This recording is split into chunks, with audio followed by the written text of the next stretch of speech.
சரி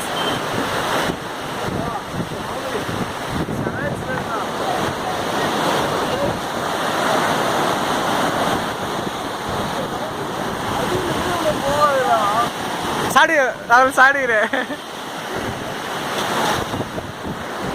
அதான் நான் ஒன்று எடுக்கிறேன், நீ என்ன எடுத்துக்கோ.